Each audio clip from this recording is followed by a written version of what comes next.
Hello, नमस्कार. कसे आहात तुम्ही सर्व? मस्त आहात ना? मस्तच राहा. सर्वांना सर्वप्रथम श्री स्वामी समर्थ.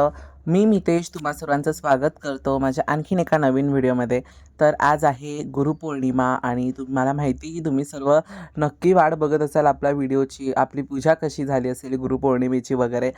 तर आजची सुरुवात दिवसाची ही छान तोरण बदलण्यापासून झाली. बरेच दिवसापासून माझा विचार होता की तोरण बदलेन आणि हे जे तोरण आहे ना, हे माझं सगळ्यात आवडतं तोरण आहे. कारण हे माझ्या आईच्या लग्नातलं तोरण आहे. माझ्या आईच्या लग्नाचे जेव्हा मी फोटोज पाहिले त्याच्या रुखवतामध्ये हे तोरण होतं. त्याच्यासाठी मला हे तोरण खूप म्हणजे खूप आवडतं. हे आता एवढी वर्ष झाली हे माझ्या मावशीने विणलं होतं. जी सुमा मावशी आहे माझी तिने विणलं होतं हे आणि खूप छान तिने तयार केलं होतं. मला प्रचंड आवडतं आणि हेच तोरण ना मला नेहमी आवडतं आणि कधी काही खास असं ओकेशन्स असतील ना, त्यावेळेस मी हे तोरण लावतो. तर आज सर्व तयारी माझी करून झाली होती. सगळे देवबिव स्वच्छ झालेले आहेत. समया माझ्या खास करून ज्या मला लागतात त्या सर्व अशा मस्त अशा चकचकीत साफ करून घेतल्या आहेत पितांबरी पावडरने.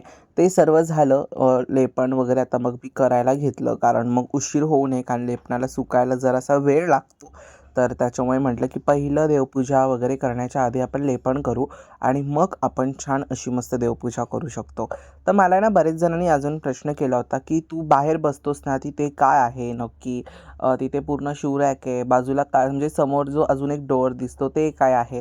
तर ही जी बाहेर आहे ना ती एंट्रन्स लॉबी आहे आणि तुम्हाला जो समोरचा दरवाजा दिसतो ना ती दुसरी फ्लॅट आहे. दुसरा रूम आहे तो. दुसरा रूम आहे तो आणि एका फ्लोअर माझ्या इथे 8 खोल्या आहेत. 4 म्हणजे 8 रूम्स आहेत एका खोलीवरती. म्हणजे एका फ्लोअरवरती 8 खोल्या आहेत. तर अशा प्रकारे माझं आता हळदीचं लेपन थोडंसं सुरू आहे. आता ना तुम्हाला थोडासा असा ढण-ढण आवाज मध्ये-मध्ये थोडासा येणार आहे. कारण माझ्या इथेच माझ्या बाजूच्या वरच्या साईडच्या इथेच कन्स्ट्रक्शनचं थोडंसं काम सुरू आहे. सो त्याच्यामुळे तो तुम्हाला थोडासा आवाज येईल. खरंच त्यासाठी खरंच सॉरी आणि जर मी थांबलो ना या कामासाठी तर तुमच्यापर्यंत व्हिडिओ खूप उशिरा पोहोचेल. तर हा आहे आजची आपली पूजा म्हणजे छान देवांची पहिली पूजा करून घेतली आणि मग लेपन वगैरे करून मग मी खालच्या पूजेला बसलो. कारण पहिलं देवघराची पूजा आपली छान झाली ना की मग पुढची पूजा करायला पण छान वाटतं. म्हणजे आपले कुलदेवता, कुलदेवींचा आशीर्वाद घेऊन आपण आपल्या पुढच्या पूजेला लागतो. तर माझी ती पूजा झाली आणि मग आता मी खालच्या पूजेला बसलो. समया वगैरे सगळं जॉईंट केलं. सर्व नीटनेटकी तयारी केली आणि मग खालच्या पूजेला बसलो. खास करून गुरुपौर्णिमेतला आहे ना मला अगदी अशी काय काय गोष्टी सर्व खास झाल्या पाहिजेत. कारण म्हणजे खास म्हणजे स्वामींची कुठलीही रिलेटेड पूजा असली ना ती अशी स्पेशलच झाली पाहिजे असं माझा नेहमी अट्टाहास असतो. मी तुम्हाला पुन्हा एकदा सॉरी म्हणतो. प्लीज थोडंसं प्रॉब्लेम होत असेल कारण ते कन्स्ट्रक्शनचं काम सुरू आहे. आता मी तर त्यांना जाऊन सांगू शकत नाही की मी व्हॉईस ओव्हर करतो आहे प्लीज तुमचं काम थांबवा म्हणून थोड्या वेळ. तर त्यासाठी आणि पूर्ण तो घरभर आवाज पसरतोच आहे. मी कुठे पण बसू किचन, बेडरूम, हॉल कुठेही बसू तो आवाज तुम्हाला दणदण येणारच आहे. तर त्याच्यामुळे मग मला काही माझा नाईलाज झाला आहे आता तो करायलाच पाहिजे. तर आता छान चौरंग मांडला आहे. त्याच्यावरती छान माझं हे मस्त असं हे वस्त्र खूप जणांना आवडतं. हे ना काय झालं होतं माहिती आहे? हे माझ्या गणपतीचं डेकोरेशनसाठी एक्स्ट्रा कपडा आणला होता.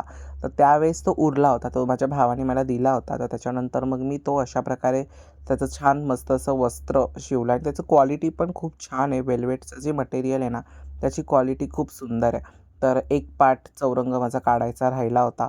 माझे जे पाठं असतात ना छोट्या-छोट्या साईजची, तर ती सर्व ह्याच्या खालतीच असतात. तर ती मी ह्याच्या खाली ठेवतो आणि मस्त आता पुढची आता मी पूजा मांडतो आहे आणि हे सर्व करता मी तुमच्या सर्वांसोबत गुरुपौर्णिमेची जी माहिती आहे तीसुद्धा शेअर करणार आहे. का गुरुपौर्णिमा करायची असते? गुरुपौर्णिमेचं काय महत्त्व आहे? ते मी आताच्या या व्हिडिओमध्ये शेअर करणार आहे.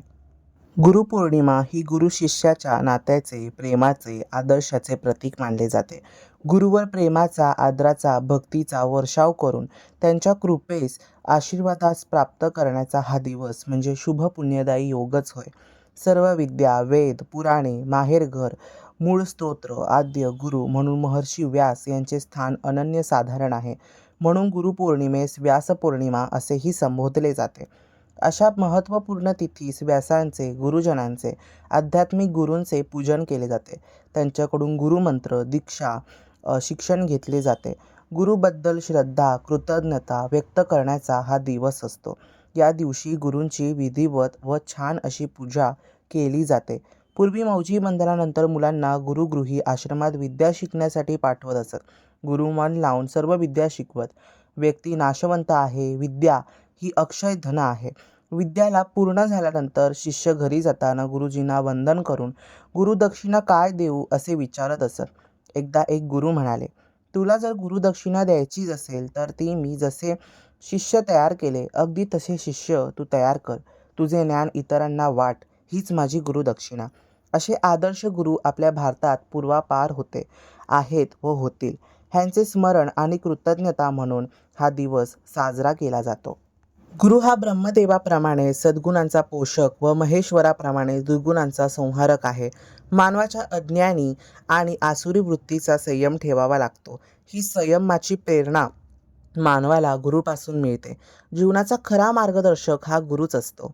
ब्रह्मानंदम परमसुखदम केवलम ज्ञानमूर्तिम द्वंद्वातीतं गगनसदृशं तत्त्वमस्यादिलक्ष्यम् एकं नित्यं विमलमचलं सर्वधी साक्षिभूतं भावातीतं त्रिगुणरहितं सद्गुरुं तं नमामि.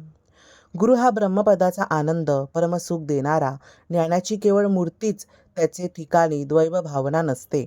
आकाशासारख्या विशाल हद्याचा मूलतत्व मीच आहे ही जाणीव असणारा अत्यंत आणि नित्य आहे. त्याला अंत नाही. विमल शुद्ध ब्रह्मज्ञानी, सर्व ठिकाणी साक्षीभूत असणारा, सत्व रज त्यामाच्याही पलीकडे असणारा आहे. गुरुपूजन हे सातत्याने किंवा सत्याने पूजन, ज्ञानाचे व पूजन व ध्यानाचे पूजन असते. गुरुच्या सानिध्यात राहून शिष्य नम्रता, जिज्ञासा, सेवाभाव शिकतो. ज्ञानाचे अमृत पिऊन तो तृप्त होतो. मनुष्याच्या जीवनासागरात गुरु हा दीपस्तंभ असतो. तसाच जीव व शिव यांचे मिलन घडवून आणणारा गुरु हा साक्षात परब्रह्मच असतो. वेदव्यासांनी गुरुपौर्णिमा या दिवशी महाभारताच्या 5व्या खंडाची सुरुवात केली होती असे मानले जाते. गुरुचे ज्ञान विचार आचरणात आणावे हाच गुरुपौर्णिमेचा उद्देश आहे. गुरूंचे पूजनाचे पाप नष्ट होते आणि शांती लाभते. श्री गुरूंच्या छायेत बसल्याने बुद्धीचा विकास होतो. वेदशास्त्रात उपनिषद ग्रंथित केले ज्ञान शिष्याला देण्यासाठी परमेश्वराने गुरुला जनतेच्या कल्याणासाठी पृथ्वीवर आणले. गुरुचे मन संयमी व एकाग्र असते. कोणत्याही परिस्थितीत त्यावर परिणाम होत नाही. विद्यादान न संपणारे श्रेष्ठ दान असते. गुरुचे शिष्य सवाई व्हावा अशीच गुरूंची आंतरिक इच्छा असते. असे अनेक आदर्श शिष्य आपल्या भारतात परंपरेत झाले आहेत. तर अशा प्रकारे मी थोडक्यात जेवढी माझ्याकडे माहिती होती मी तेवढी तुमच्यापर्यंत पोहोचवली. आणि तुम्हाला कशी वाटली माहिती मला कॉमेंट्समध्ये नक्की सांगा. आणि आता इथे माझं काय सुरू आहे ते म्हणजे स्वामी महाराजांचे वस्त्र, की महाराजांना कुठलं वस्त्र अर्पण करायचं आहे, कुठलं वस्त्र घालायचं आहे. मगाचपासून मला आज माझी खूप इच्छा होती की स्वामी महाराजांना छान फेटाच मला घालायचा आहे. मला बाकी कुठलंही वस्त्र घालायचं नाही. मला आज फेटाच माझ्या महाराजांना मला घालायचा आहे. पण प्रॉब्लेम असा त्यामध्ये झाला की एकतर मागच्या वेळेस म्हणजे पहिल्यांदा जेव्हा मी ममता ताईकडनं वस्त्र मागवली होती तर त्यावेळेस मी चुकून तिला 3 इंचाची सांगितली आणि तिने वस्त्रसुद्धा मला 3 इंचाचेच पाठवले. तर त्याच्यामुळे काय झालं की वस्त्र 3 इंचाचे 2.5 इंचाच्या मूर्तीला नीट असे परफेक्ट बसत नाहीत आणि फक्त फेटा बसतोय तो नीट छान आणि वस्त्र नीट असं बसत नाही. खूप मोठं वाटतंय. तर त्याच्यामुळे मग काय करू हा प्रश्न खूप माझ्या भोवती इतका झाला की कसं करणार आहे आता महाराजांना कसे कपडे मी घालणार आहे हाच एक मोठा प्रश्न होता. पण कसे बसे तरी महाराज तयार झाले आणि आता छान महाराजांचं आपलं जे गुरुपद आहे म्हणजे गुरुपदाचा जो नारळ असतो, जो आपण मान असतो देवाचा, तो आपण त्यांना द्यायचा असतो. तर त्याला पहिलं हळदी कुंकू लावायचं. हे सगळं मागच्या वर्षीच्या व्हिडिओजमध्ये आहेत. तुम्ही नसेल पाहिलं तर नक्की जाऊन पहा. त्यावर फूल ठेवायचं अगदी मनापासून आणि देवाला सांगायचं. मी मागच्या वर्षीसुद्धा सांगितलंच होतं पण यावर्षीसुद्धा सांगतोय पुन्हा एकदा की स्वामी तुम्ही माझे गुरु आहात आणि मी तुमचा शिष्य आहे. माझ्याकडनं जी काही वेडीवाकडी तुमची सेवा घडत असेल तर ती स्वीकारून घ्या. सर्वांच्या आयुष्यात नेहमी सुख, शांती, धन, ऐश्वर्य, आरोग्य, वैभव, आनंद प्रत्येक गोष्ट नांदू दे हीच स्वामींच्या चरणी प्रार्थना. प्रत्येकाला तुमचे गुरु बनवा. छान मस्त सेवा प्रत्येकाकडनं करून घ्या हीच तुमच्या चरणी प्रार्थना. जशी स्वामींनी माझी निवड केली त्यांच्या सेवेसाठी, तशी प्रत्येकाची निवड महाराजांनी करावी अशी माझी इच्छा आहे आणि सगळे स्वामी भक्त व्हावेत अशी सुद्धा माझी इच्छा आहे. असं नाही, कुठला फोर्स नाही की सगळ्यांनी स्वामी भक्त व्हावा, पण स्वामींची इच्छा, बाकीच्या सर्व गोष्टी. सॉरी जर माझ्या बोलण्यात जर काही चुकलं असेल तर. पण माझी इच्छा आहे की तर महाराजांचीच ही इच्छा असेल. आणि कसं आहे माहिती आहे का, जे स्वामी सेवेत येतात ते महाराजांच्या इच्छेनेच येतात. आपण तर काहीच करत नाही. आपण त्याच्यात काहीच नाही आहोत आपण करणारे. सगळे परमेश्वराच्या इच्छेने त्यांच्या सेवेमध्ये येतात. तर आता बघा माझं स्मरण सुरू होतं. देवाला मी सांगत होतो सर्व गोष्टी. आदल्या दिवशी सर्व काय काय लक्षात ठेवलं होतं आणि मग फायनली महाराजांकडे तो नारळ पोहोचवला. आणि तो आता नारळ मी अशा प्रकारे खालती प्लेट ठेवलेली आहे. त्या प्लेटीमध्ये तो नारळ मी ठेवला आहे. तर अशा प्रकारे आपली आजची म्हणजे जी गुरुपौर्णिमा 2026ची जी पूजा होती ती सफळ संपूर्ण अशी झाली. आता महाराजांना छान मी मानाचा मुजरा जो असतो तो घालतोय. अर्थातच अनंत कोटी ब्रह्मांड नायक राजाधिराज योगीराज सद्गुरु श्री स्वामी समर्थ महाराज की जय.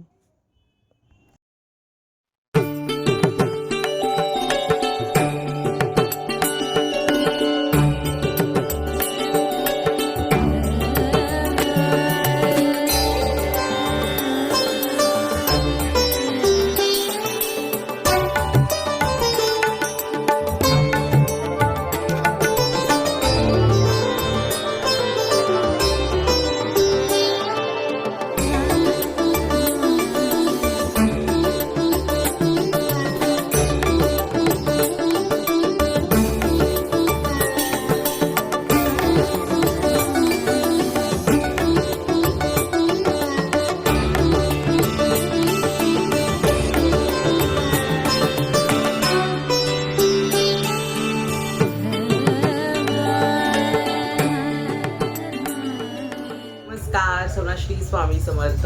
तुम्हाला सर्वांना गुरुपौर्णिमेच्या खूप खूप खूप शुभेच्छा. तुमच्या सर्वांच्या आयुष्यात आपले स्वामी महाराज नेहमी सुख, शांती, धन, ऐश्वर, आरोग्य, वैभव, आनंद प्रत्येक गोष्ट देव. हीच स्वामींच्या चरणी प्रार्थना. आणि आजची आपली पूजा कशी झालेली आहे मला कॉमेंट्समध्ये नक्की सांगा. आज गुरुपौर्णिमेच्या दिवशी खूप सुंदर अशी पूजा झाली. आज माझी 3री गुरुपौर्णिमा आहे आणि यंदाचा 3रा नारळ माझ्या गुरुपौर्णिमेचा मी महाराजांपर्यंत पोहोचवला आहे. त्यांना अर्पण केलेला आहे आजचा 3रा नारळ. आणि माझी 3री गुरुपौर्णिमा आहे, म्हणजे 3रं वर्ष आहे स्वामी सेवेचं. म्हणजे स्वामी सेवेत येऊन तशी मला 4 वर्ष पूर्ण झाली गुरुपौर्णिमेला. पण म्हणजे 1 वर्ष मी गुरुपौर्णिमेची पूजा केली नव्हती, त्याच्यामुळे मी ती गुरुपौर्णिमा मी पकडत नाही. पण आजची पूजा कशी झाली आहे मला नक्की सांगा. वस्त्रांमध्ये तर एवढं माझं काय होतं मला समजत नाही. आज एकतर या स्वामीने मला तो पिंक कलरचं वस्त्र घालायचं होतं, पण ममताताईला मी पहिले सांगितलं की माझी मूर्ती 3 इंचाची आहे, 2.5 इंचाची नाही. तर त्याच्यामुळे मग ताईने 3 इंचाचं पाठवलं, पण ते काय खूप मोठे झाले वस्त्र. तुम्ही बघितलातच आता वस्त्र खूप मोठे झाले. तर म्हणून मी ताईला सांगितलं ताई 2.5 इंचाचे पाठव, पण त्याच्यामध्ये तिने दुसरे पॅटर्न्स पाठवले. पण हा जो फेटा आहे ना तो बसतो त्याला ॲक्युरेट. आणि हे जे वस्त्र त्यांना मी घातलंय ना ते खास आषाढी एकादशीसाठी मागवलं होतं. पण ते आषाढी एकादशीच्या दिवशी म्हणजे आधी न येता आषाढी एकादशीच्या दिवशीच संध्याकाळी 5 वाजता मला ते रिसीव्ह झालं. तर मग काय घालू, मग कदाचित स्वामींना नवीन कोरं करकरीत वस्त्र गुरुपौर्णिमेनिमित्त हवं असेल, त्याच्यामुळे आज स्वामींनी छान ते वस्त्र घातलंय. आजची पूजा सुद्धा खूप छान झाली. आता उंबरठ्याची सुद्धा पूजा माझी पूर्ण होईलच. आता रांगोळी वगैरे काढतोले पण छान ड्राय झाले. 12:30 वाजता माझी पूर्ण पूजा झालेली आहे. आणि संध्याकाळी मी नामस्मरणाची सेवा करणार आहे. आता सुद्धा थोडीशी नामस्मरण सेवा झाली आहे, आपण ती सुद्धा करूच. आणि तुमची गुरुपौर्णिमेची पूजा कशी झाली मला कॉमेंट्समध्ये नक्की सांगा. आणि आज तुम्ही स्वामींना म्हणजे पूर्ण पारायण तुम्ही गुरुपौर्णिमेचं आजच्या दिवशी करू शकता. म्हणजे आपलं सारामृताचं जे पारायण आहे 1 ते 21 जे अध्याय आहेत तुम्ही ते पठण करू शकता. 1.5-2 तास जातील तुम्हाला त्याच्यामध्ये. त्याच्यानंतर तुम्ही 11 माळी नामस्मरणाचा जप करू शकता. त्याच्यानंतर बरेच सेवा आहेत त्या तुम्ही करू शकता. उद्या आहे गुरुवार, तर मग उद्या पुन्हा सर्व ह्या गोष्टी मला उचलायच्या, पुन्हा महाराजांना त्यांच्या स्थानावर ठेवायचं आहे. म्हणजे जी काही पूजा आहे ती आता उचलायची आहे. संध्याकाळी नाही उचलणार, दुसऱ्या दिवशी उचलणार आहे. आणि असं म्हणतात, म्हणजे आज पौर्णिमा तशी संपेल आजच्या दिवशी, पण असं म्हणतात जो उगवता सूर्य जी पौर्णिमा, अमावस्या किंवा कुठलीही तिथी पाहतो तो पूर्ण दिवस मानला जातो. तर मग आज पूर्ण दिवस पौर्णिमा आहे, तर त्याच्यामुळे नका टेन्शन घेऊ. पौर्णिमा संपणार आहे, पण असं म्हणतात की आपल्या गरुड म्हणजे आपल्या ह्याच्यामध्ये सांगितलेलं आहे कुठे, मला एका गुरुजींनी सुद्धा ही गोष्ट सांगितली होती की उगवता सूर्य जी पौर्णिमा तिथी किंवा अमावस्या पाहतो ती पूर्ण दिवस पकडली जाते. मग आजची गुरुपौर्णिमा आहे ती पूर्ण दिवस पकडली जाणार आहे. तर पूर्ण पूजा आता तुम्ही कधीही करू शकता, संध्याकाळी सुद्धा आजची पूजा करू शकता. आणि या समयांबद्दल पुन्हा एक बरेच प्रश्न आहेत की कुठून घेतल्या वगैरे, तर ह्या बाप्पा मोरया स्टोअर्समधून मी या समया घेतल्यात आणि ह्याची प्राईस 5,550 रुपये आहे. पण तुम्हाला तुमच्या आता तुम्ही साईडवरती बघा, जशी तुम्हाला जे कॉस्ट साईज त्याच्यानुसार तुम्हाला ती पडेल. थोडासा हेवीच तुमचं बजेट ठेवा, जेणेकरून तुम्ही तिकडे गेलात ना तर तुम्हाला जास्त असं काही जी वस्तू थोडेसे बजेट तिथे थोडेसे हाय आहेत क्वालिटी म्हणजे ह्याच्यानुसार, पण त्यांनी तशी क्वालिटी सुद्धा प्रोव्हाइड केली आहे. मला ह्या समया प्रचंड आवडतात, मग मी नेहमी ह्याच समया लावतो. आता सध्या माझ्या ज्या एक फुटाच्या समया आहेत ना त्या सध्या मी लावत नाही. थोडीशी प्राईस हेवी आहे, पण ती तुम्हाला बरी पडेल, म्हणजे चांगली क्वालिटीमध्ये तुमच्यापर्यंत पोहोचणार आहे. ओके, तर चला, आजचा व्हिडिओ तुम्हाला सुद्धा आवडला असेल तर व्हिडिओला लाईक करा, शेअर करा आणि सबस्क्राईब करा. पुन्हा भेटूयात अशोदेश एका नवीन व्हिडिओमध्ये. तोपर्यंत सर्वांना बाय आणि सर्वांना श्री स्वामी समर्थ. आणि पुन्हा एकदा तुम्हाला सर्वांना गुरुपौर्णिमेच्या खूप खूप खूप शुभेच्छा.